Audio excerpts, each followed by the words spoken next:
மூன்றாவது முறையாக மைனாரிட்டி ஆட்சி அமைத்துள்ள மோடி அரசு எவ்வளவு ஊழல் செய்துள்ளது என்பதை இன்றைக்கு புதிய நாடாளுமன்றமே அம்பலப்படுத்தி உள்ளது. சென்ட்ரல் விஸ்டா ரீடெவலப்மெண்ட் ப்ராஜெக்ட் என்று 20,000 கோடியில் புதிய கட்டிடங்களை கடந்த டிசம்பர் 10, 2020 கொரோனா காலம் முதல் மோடி அரசு கட்டி வருகிறது. இதில் 1200 கோடிக்கு கட்டப்பட்ட புதிய நாடாளுமன்றத்தை கடந்த மே 28, 2023 அன்று திறந்து வைத்தார் பிரதமர் மோடி. 64,500 ஸ்கொயர் மீட்டரில் கட்டப்பட்டு எந்த வானிலையையும் சமாளிக்கும் தன்மை உடையது என்று சொல்லப்பட்ட இந்த நாடாளுமன்றத்தில் ஒரே வருடத்தில் ஓட்டை விழுந்து மழைநீர் உள்ளே வடியும் நிலை ஏற்பட்டுள்ளது. அதை நீல கலர் பக்கெட் வைத்து பிடிக்கும் வேளையில் மோடி அரசு தீவிரமாக ஈடுபட்டு வருகிறது. இதை பகிர்ந்த தமிழ்நாடு எம்பியான மாணிக்கம் தாக்கூர் தன்னுடைய எக்ஸ் பக்கத்தில் அதை வீடியோவாகவே வெளியிட்டு, புதிய நாடாளுமன்றம் கட்டி முடித்த ஒரே வருடத்தில் லீக் ஆகிறது, இதை விசாரிக்க கமிட்டி அமைக்க வேண்டும் என்பதற்காக ஒத்திவைப்பு தீர்மானம் கொண்டு வர உள்ளேன் என்று பதிவிட்டுள்ளார்.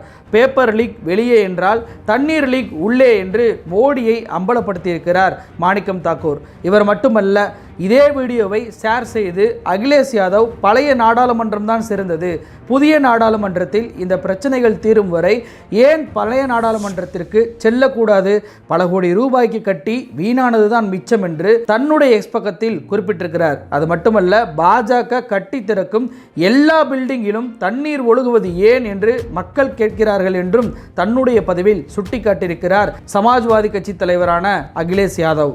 ஆம் ஆத்மியோ 1200 கோடியில் கட்டப்பட்ட நாடாளுமன்றம் இப்ப 120 ரூபாய் பக்கெட் உதவியை நாடி உள்ளது என்று கிண்டல் செய்துள்ளார்கள். புதிய நாடாளுமன்றம் மட்டுமல்ல, மோடி ஆட்சி அமைத்து இந்த ஒரு மாதத்தில் மட்டும் அவர் திறந்து வைத்த பல்வேறு கட்டிடங்களில் தண்ணீர் தேங்கியுள்ளதை பற்றி விரிவாக பார்க்கலாம். 2019ஆம் ஆண்டு பாஜக தன்னுடைய தேர்தல் அறிக்கையில் என்ன தெரியுமா சொல்லியிருந்தாங்க, இந்தியாவுடைய இன்ஃப்ராஸ்ட்ரக்சரை நாங்கள் மின்னல் வேகத்தில் அதிகரிக்க போகிறோம், ஏன்னா அதுதான் புதிய இந்தியாவுடைய முதுகெலும்பு இருக்க போகுது அப்படின்னு சொல்லி இன்ஃப்ராஸ்ட்ரக்சருக்கு நாங்கள் அதிக முக்கியத்துவத்தை கொடுக்க போகிறோம் அப்படின்னு சொல்லி 5 ஆண்டுகளுக்கு முன்பே மோடி அரசு ஒரு வாக்குறுதியை கொடுத்தாங்க. ஆனால் அந்த வாக்குறுதிகளை மோடி அரசு நிறைவேற்றுச்சா அப்படின்றதுக்கு இந்த ஒரு மாசமே சாட்சியாக அமைஞ்சிருக்கு. இதுல மிக குறிப்பாக ஜபல்பூர் ஏர்போர்ட் மோடி அவர்கள் விர்ச்சுவலா போய் திறந்து வைக்கிறாரு. அதாவது 27/6/2024 அந்த புதிதாக திறக்கப்பட்ட அந்த டெர்மினல் என்பது இடிஞ்சு விழுகுது. சரி, இப்படி ஒரு டெர்மினல் இடிஞ்சு விழுந்தா என்ன பண்ணணும், நாடு முழுவதும் இருக்கக்கூடிய எல்லா டெர்மினலுமே சேஃபா இருக்கா அப்படின்னு சொல்லிட்டு ஆய்வு பண்ணுவாங்கல்ல. ஆனா மோடி அரசு அதையும் செய்யல. இப்படி ஜபல்பூரோட ஏர்போர்ட்டோடைய டெர்மினல் இடிஞ்சு விழுந்த மறுநாள் 28/6/2024 டெல்லி ஏர்போர்ட்ல ஒரு டெர்மினல் இடிஞ்சு விழுகுது. दिल्ली से बड़ी खबर मिल रही है, जहां दिल्ली एयरपोर्ट के टर्मिनल 1 पर बड़ा हादसा हो गया है, जहां टर्मिनल का एक हिस्सा இந்த டெர்மினலை பொறுத்த வரைக்கும் மோடி அவர்கள் தேர்தலுக்கு முன்பு திறந்து வச்சார் அப்படின்னு சொல்லி எதிர்க்கட்சிகள் குற்றச்சாட்டு வைக்கிறாங்க. ஆனால் மோடி அரசு என்ன சொல்லுது அப்படின்னா, இது 2009 காங்கிரஸ் ஆட்சி காலத்தில் கட்டப்பட்டுச்சு, மோடி அவர்கள் திறந்து வச்சது அது பக்கத்து பில்டிங் அப்படின்னு சொல்லி காரணம் சொன்னாலும் கூட 10 ஆண்டுகள் மோடி ஆட்சி இருக்குல்ல, இந்த 10 ஆண்டுகளில் இந்த இடிஞ்சு விழுந்த டெல்லி டெர்மினலை ஏன் மோடி அரசு செக் பண்ணவே இல்லை அப்படின்ற கேள்வி இருக்குல்ல, இந்த கேள்விக்கு மோடி அரசு தான் பதில் சொல்லணும். அது மட்டும் கிடையாது, இந்த டெல்லியில் இடிஞ்சு விழுந்த இந்த டெர்மினல் அடுத்த மாதம், அதாவது ஒரு மாதத்திலேயே இழுத்து மூடப்பட போகிறது அப்படின்ற தகவலும் இன்னைக்கு அதிகாரிகளால் அம்பலமாயிருக்கு. அப்போது ஒரு மாதத்தில் இழுத்து மூட போகிறோம், அதை எதுக்கு செக் பண்ணணும்னு சொல்லி அசால்ட்டாக மோடி அரசு விட்டுருச்சா, அதனால் ஒரு உயிரே இன்னைக்கு பலியாயிருக்கு.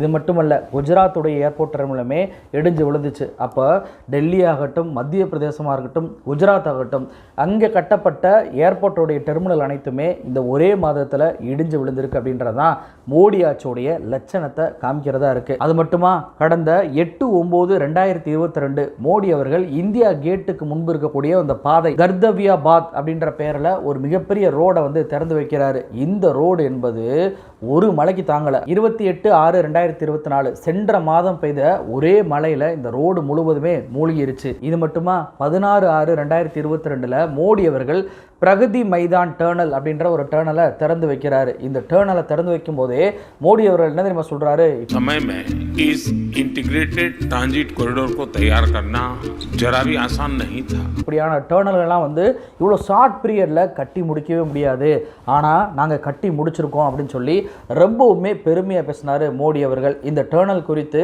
ஊடகங்கள்லாம் என்ன தெரியுமா செய்திகள் வெளியிட்டாங்க, அதாவது இந்த டர்னலில் பார்த்தீங்கன்னா அட்வான்ஸ் டெக்னாலஜி ட்ரைனேஜ் சிஸ்டம்லாம் இருக்குது அப்படின்ற தகவல்கள் எல்லாம் ஊடகங்கள் அன்னைக்கு செய்தியாக வெளியிட்டன. ஆனால் இந்த டர்னலோட நிலைமை என்னாச்சு தெரியுமா, ஒரே வருஷம் இந்த டர்னலில் தான் மோடி அவர்கள் 777 கோடி ரூபாய்க்கு திறந்து வைத்த ஒரே வருடத்துல जो प्रगति मैदान टनल है उसकी स्थिति आप देखिए। इतने कम समय में इस इंटीग्रेटेड ट्रांजिट कॉरिडोर को तैयार करना जरा भी आसान नहीं था। மழை பெஞ்சு வெள்ளம் வந்து தண்ணி ஃபுல்லாக தேங்கி நின்றுச்சு. சரி, இப்போ என்ன தண்ணி தேங்கிருச்சு, கொஞ்ச நாள் அதை ட்ரைனேஜ் பண்ணிடுவாங்க, அதான் அட்வான்ஸ்ட் ட்ரைனேஜ் சிஸ்டம் இருக்குது அப்படின்னு சொல்லி பலரும் நினைக்கலாம். ஆனால் பிடபிள்யூடி அதிகாரி என்ன தெரியுமா சொல்லியிருக்கிறாங்க, இந்த பிரகதி மைதான் டேர்னலில் தண்ணி தேங்கினதுனால கிராக்குகள்லேருந்து எல்லாம் வந்திருக்கு, இதெல்லாம் சரி செய்யவே முடியாது, மறுபடியும் முதல்லேருந்து தான் கட்டணும் அப்படின்ற ஒரு ரிப்போர்ட்டை பிடபிள்யூடி அதிகாரிகள் கொடுத்துருக்குறாங்க. அப்போது மோடி அவர்கள் தெரிந்து வச்ச 2 வருஷத்திலேயே கிட்டத்தட்ட 777 கோடி ரூபாய் ஸ்வாக ஆயிருக்கு. இதற்கான மெயின் காரணம் என்ன தெரியுமா, பொதுவாகவே ஒரு டேர்னல் கட்டுவதாக இருந்தால் அங்கே இருக்கக்கூடிய மண்ணையும் பாறையும் டெஸ்ட் பண்ணுவாங்க. அந்த கண்டிஷன் அடிப்படையில் தான் அங்கே டேர்னல் கட்டுவதற்கே அனுமதி கொடுக்கப்படும். ஆனால் பிரகதி மைதானில் இப்படிப்பட்ட கண்டிஷனை மோடி அரசு செய்யவே இல்லைன்ற ஒரு ரிப்போர்ட் இன்னைக்கு வெளியாயிருக்கு. இது மட்டுமா, கடந்த ஜனவரி மாதம் மோடி அவர்கள் தேர்தலுக்காக ரொம்பவுமே நம்பி திறந்து வச்சது தான் अयोध्या रामर कोयल। अयोध्या क्या अब राम भरोसे है? इस सवाल की वजह कुछ देर की बारिश के बाद अयोध्या से आती तस्वीरें। அந்த அயோத்தி ராமர் கோயிலில் கருவறையிலேயே மழை தண்ணி வந்து விழுந்துக்கிட்டு இருக்கு, கொட்டிக்கிட்டு இருக்கு அப்படின்னு சொல்லி அங்கே இருக்கக்கூடிய ஆச்சாரியா சத்யேந்திரதாஸ் அந்த பூசாரியே வந்து வெளிப்படையாக சொன்னார். அந்த இடம் மட்டும் கிட்டத்தட்ட 1800 கோடி ரூபாய்க்கு கட்டப்பட்டுச்சு. அப்போ 1800 கோடி ரூபாய் கட்டப்பட்டது ஒரு மலைக்கே தாங்காமல் ஓட்ட விழுந்து தண்ணி நிரம்பியிருக்கு. அதே அயோத்தியா கோயிலில் மட்டும்தான் பாதிப்படைஞ்சா அப்படின்னு சொல்லி பார்த்தா, அயோத்தியை சுற்றி கிட்டத்தட்ட ஒரு 14 கிலோமீட்டருக்கு மிகப்பெரிய ஒரு ரோடு ராமர் பாதை அப்படின்னு சொல்லிலாம் போட்டாங்க. மிகப்பெரிய அளவில் இன்ஃப்ராஸ்ட்ரக்சரை நாங்கள் டெவலப் பண்ணிட்டோம் அப்படின்னு சொல்லிட்டு ரொம்பவுமே பெருமையாக யோகி அரசும் மோடியும் மாறுதட்டி சொன்னாங்க. ஆனால் அந்த ரோடுமே ஒரு மலைக்கு கூட தாங்கலை. ஃபுல்லாக வந்து பார்த்தீங்கன்னா மழை தண்ணி தேங்கி நின்று ட்ரைனேஜ் சிஸ்டத்தையே கேள்வி எழுப்பிச்சு. கிட்டத்தட்ட 14 கிலோமீட்டர் தூரத்துக்கு அந்த ரோடு என்பது சேதப்பட்டுச்சு. அங்கே இருக்கக்கூடிய ராமர் மருத்துவமனையுமே மழை தண்ணி நிரம்பி நின்று இந்த மோடி தலைமையிலான பாஜக எவ்வளவு மோசமான ஆட்சியை கொடுத்துருக்கு அப்படின்றதுக்கு அயோத்தி ராமர் கோயிலும் அதை சுற்றி உள்ள பகுதியும் ரோடுமே இந்த ஒரு மாசத்திலே அம்பலப்படுத்தியிருக்கு அப்படின்றதான் யதார்த்த உண்மை. இது மட்டுமா, மும்பையில் மிகப்பெரிய கடல் நீளமான பாலம் அப்படின்னு சொல்லிட்டு ரொம்பவுமே பெருமையாக அட்டல் சேது அப்படின்ற ஒரு பாலத்தை திறந்து வச்சார் மோடி அவர்கள். இந்த பாலம் மட்டும் பார்த்தீங்கன்னா 17,843 கோடி ரூபாய்க்கு செலவு செய்யப்பட்டு திறந்து வைக்கப்பட்டுச்சு. ஆனால் திறந்து வச்ச 6 மாதத்துலேயே அந்த பாலத்தில் வந்து பார்த்தீங்கன்னா ரோடெல்லாம் பேர்ந்துக்கிட்டு கையில் வர ஆரம்பிச்சிருச்சு. அப்போ இந்த அளவுக்கு மோடி அவர்கள் திறந்து வச்ச பாலங்களாக இருக்கட்டும், ரோடுகளாக இருக்கட்டும், ஏர்போர்ட் டெர்மினலாக இருக்கட்டும், எல்லாமே இடிஞ்சு விழுந்திருக்கு. அதில் உயிர் சேதமும் ஏற்பட்டிருக்கு. மிகவும் குறிப்பாக பார்த்தீங்கன்னா 2018 2022 வரைக்கும் இந்த அரசாங்க கட்டிடங்கள் இருக்குல்ல, இந்த அரசாங்க கட்டிடங்கள் இடிஞ்சு விழுந்து மட்டும் கிட்டத்தட்ட 8500 பேர் இறந்துருக்காங்க அப்படின்னு சொல்லி நான் சொல்லலை, அரசாங்கத்துடைய டேட்டாவே சொல்லுது. அப்போ அந்த அளவுக்கு ஒரு மோசமான இன்ஃப்ராஸ்ட்ரக்சரை இந்த பாஜக ஆட்சியில் கட்டியிருக்காங்க அப்படின்றதுக்கு இதுவே சாட்சியாக இருக்குது. சரி, மோடி திறந்து வச்சதான் இப்படி இருக்கா, பாஜக ஆட்சியிலையும் பாஜக கூட்டணி ஆட்சியிலையும் அவங்க திறந்து வச்சது அதுக்கு மேலே இருக்குது. மிகவும் குறிப்பாக பீகார் எடுத்துக்கோங்க. இந்த பீகாரில் பார்த்தீங்கன்னா கடந்த 15 நாட்களில் மட்டும் 7 பாலங்கள் இடிஞ்சு விழுந்திருக்கு.